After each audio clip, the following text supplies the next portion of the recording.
That's Kevin. And that's Damon. And we're implicitly biased. All day long, baby. All right. Topic for today. Are you ready? Let's do it. Topic for today. If you won the lottery, this is a two-pronged question. How much? Oh, that's a good question. Let's say if you won 10 mil. Let's go 10 10 million, mil. okay. That's a good solid number. And you get the 10 million. Like, I take home. You take home 10 okay. million. So in your bank account, 10 million bucks. 10 mil. Boom. Okay? Would you quit your job? Yes. Why? Because I don't like being a mechanic anymore. At all? At all. You want to start your own work? No, not for mechanicking. Not right away. Do you think 10 million is enough for you to really just... I wouldn't stop working. I would quit my job. Okay, that's the second prong of the question.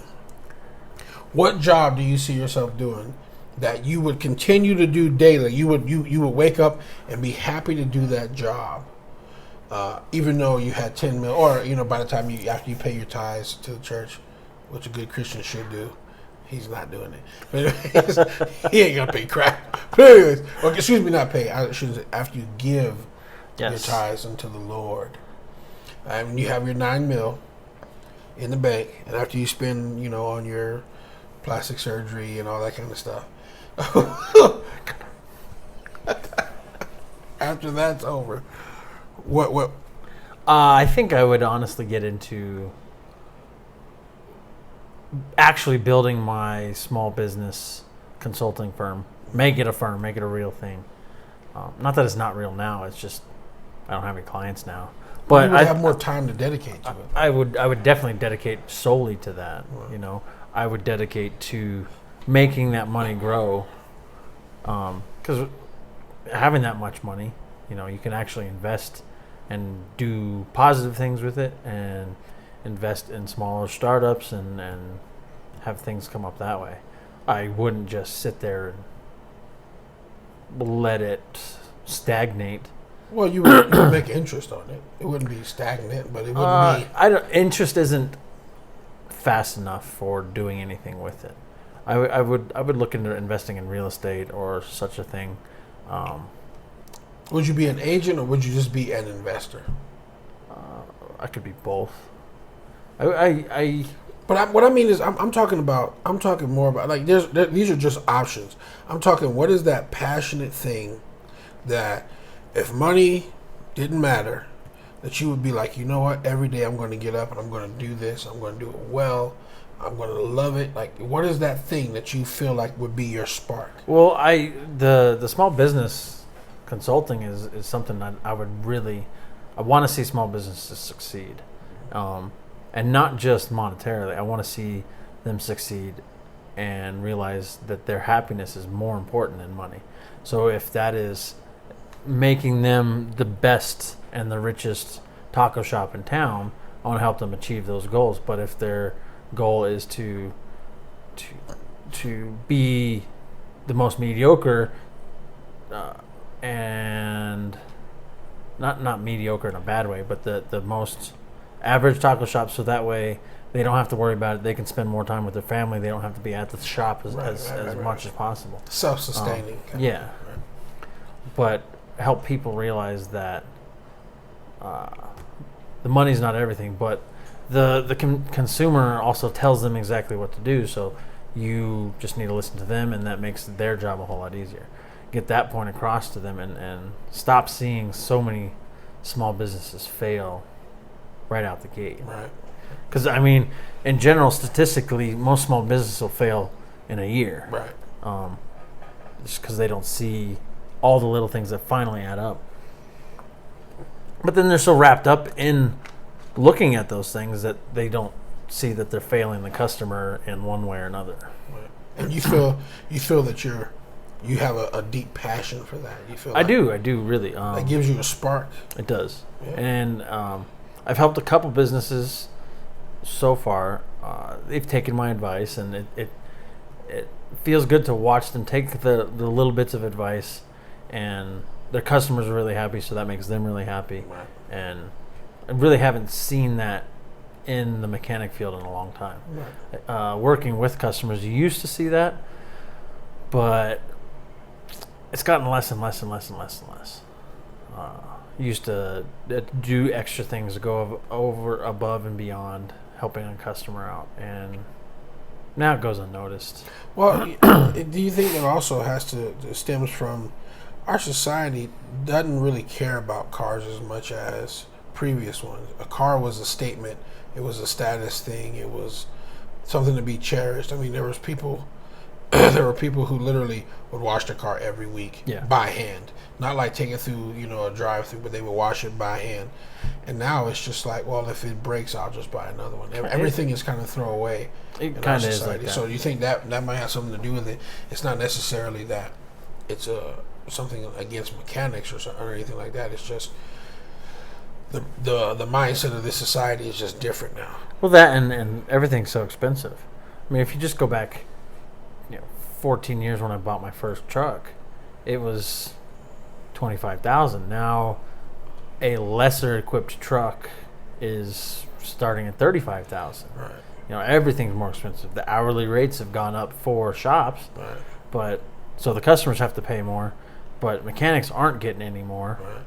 So, is there's less than that too. Is that the reason why you would quit your job if your chosen profession, your trade, the thing you went to school for? The thing I was very passionate about at one point. That's one of the big reasons is everything else is going up, but nothing is going up on our pay side of things, and they're making us work more for less, so that drives the happiness out of the equation too. So your happiness was based in the financial aspect?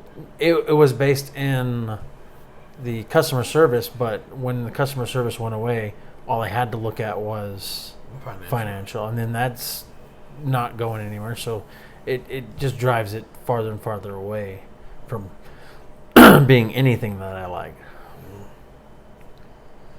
Okay, well. What about you? If you got 10 million, 9 million after tithing, and all the wonderful things. See, we're not like those Baptists. It's we okay. Give it, we give it. Okay, we don't give it and then get it back on taxes. All right. Well, that's your mistake. But anyways, I don't know. I actually thought about the question right after I wrote it down, and I was like, well, I'm going to ask Kevin that, and then I thought about it for myself. And the only thing I could come up with is maybe something to do with music that I think I would get up and be like. So you would quit your job? Oh, God. Is there a question about that? Like, I probably wouldn't even get the check before I quit. It wouldn't even be in my account before I'm like, hey, I heard that I won the lottery, okay? I don't know if it's in the bank yet, but I'm not coming back. Y'all won't see me ever again. I might come here and buy something, but I ain't going, But no, nah. Oh, God, it would be so quick.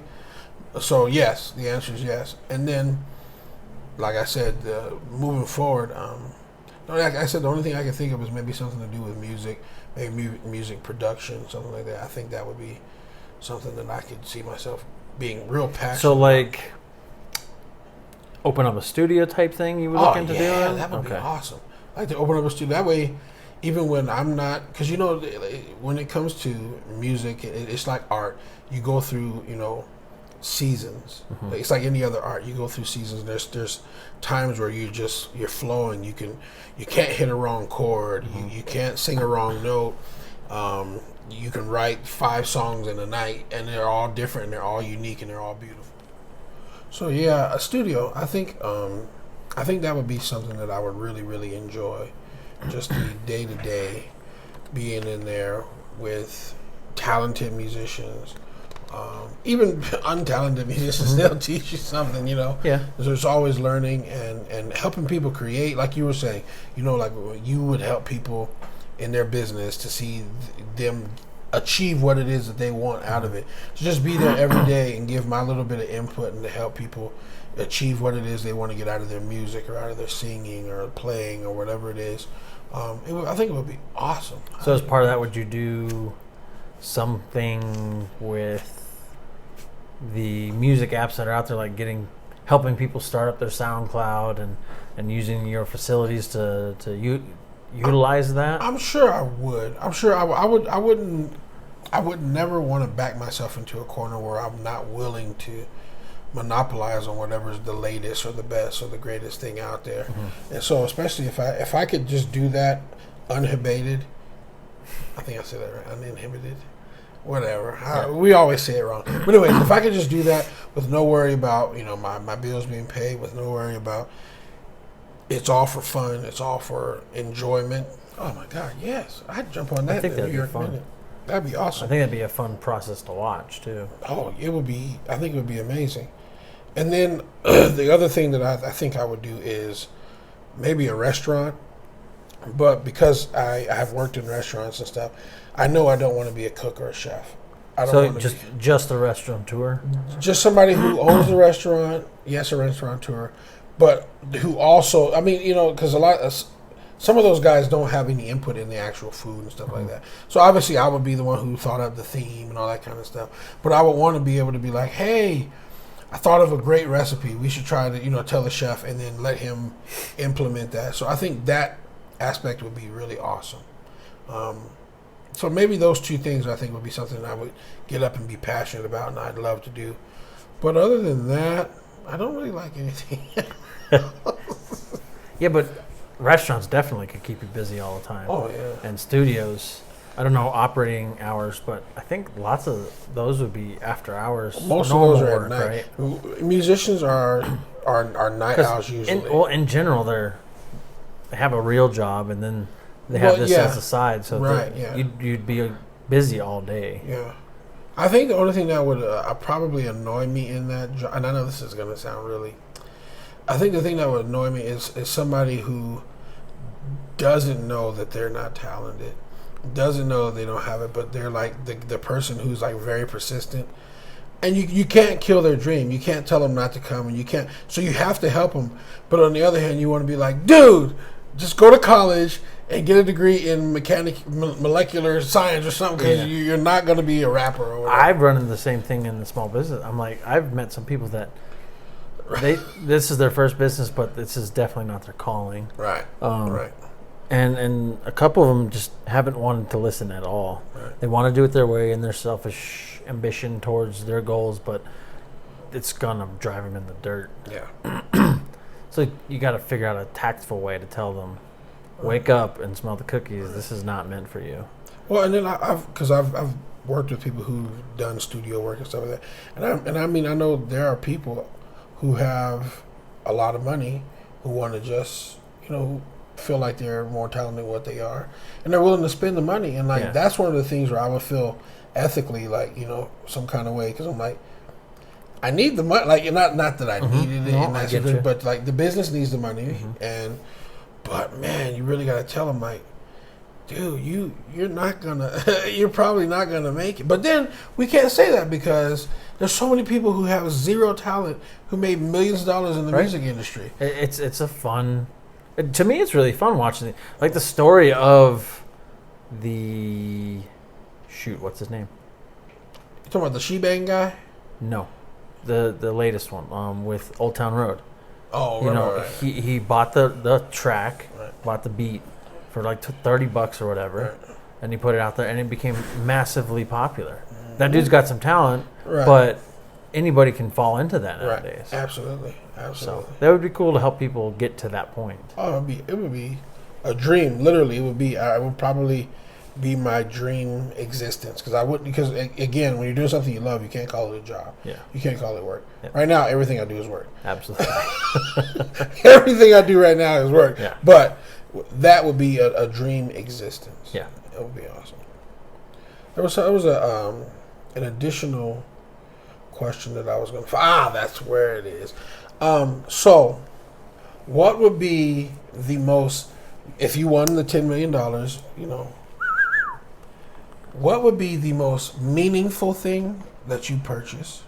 And what would be the most petty, ridiculous, you probably shouldn't buy it, but you're going to do it just because you have the money to, so.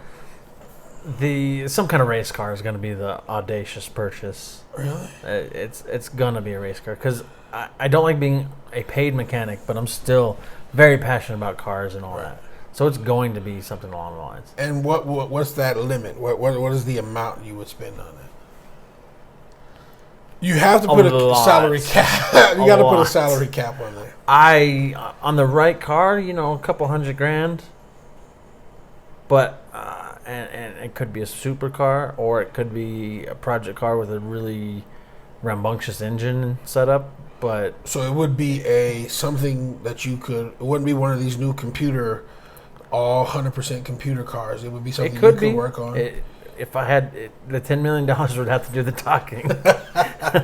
But and I wouldn't buy it for anybody else. This would be like, if I could buy it, it would get bought, and I would use every penny that those tires would let me use, and I would destroy it, and I would make so many purists mad, because if I'm gonna spend $400,000 on a car, like a lot of these Lamborghinis and such, Right. they baby them. Yeah. I'm gonna buy new tires in a week because I'm gonna use every ounce of power that thing has. So you're the person who gets the new toy and tries to destroy it. It's not that I want to destroy it, but yes, I utilize every horsepower and every torque that the thing has. The most meaningful would probably be a home For your family. for the family. Your entire family or your immediate family? My immediate family. You, your wife, your Yeah. 2 little ones? Yeah. Okay. No, I would make sure that the rest are taken care of, but You only got $10 million. People don't realize that runs out.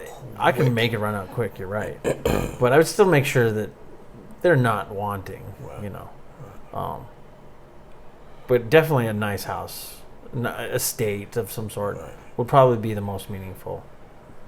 Something that will be paid off and the kids would be willed into or whatever. So, it would That prep would be them for the meaningful. future. Good deal. And you? The most meaningful thing right at this moment that I think I would spend the money on would be similar to yours, except for it would be largely geared towards my grandparents. Mm-hmm. They've been ministering and working together in the kingdom of God for 42 years as, pastor and first lady, and then, just as a minister, or, her just working as in the church as an usher, as a whatever, for 60 plus years each, and so it would definitely be something for them, a nice retirement home, even if they don't retire, just something nice like that, while in the time that they have left, with us. But overall, I think I would do something like what you said, like an estate, something to where they'd be on their, southeast, area, and then I'll be over here with my family, and then somebody else will be in the middle, something like that. I think I would do, but I would try to do it the most cost-effective way. Maybe do something like that, and set a limit to where everything that I'm going to do with that is under $1 million, or at $1 million. For the land, for the buildings, for everything. Done, out the door, everybody's taken care of for under $1 million. I think it would be something like that was what I would do. That would be the most meaningful thing. For my ridiculous purchase, it would be one of two things. One, I would probably try to find a baby elephant, a live baby elephant. It's because my wife's favorite animal is the elephant. So it would just be cool just to walk up one day and just be like, and he's like, I know, but he's probably going to tear up my house or whatever. Even if I could just rent him, maybe that would be something that and I don't know. But then for me, there is something that I have saved on my eBay watch list, okay? It is a full life-size statue of a silverback gorilla. And I think I would get it and just sit it in my living room. And somebody walks in, like the first thing they see is this big. It's like $7,000, but I don't know why it's in my wish list, but because I'm probably never going to get that. But I think that's the most pointless, useless, needless thing that I would buy, because it would just be awesome just to have them just like sitting. I just lean on them while I'm watching TV or something, Make that your Instagram selfie. Oh yeah, that'd be awesome. So I think that's what it would be. I don't know. That sounds fun. All right, that's us. We're out this week. We out. Push the button again.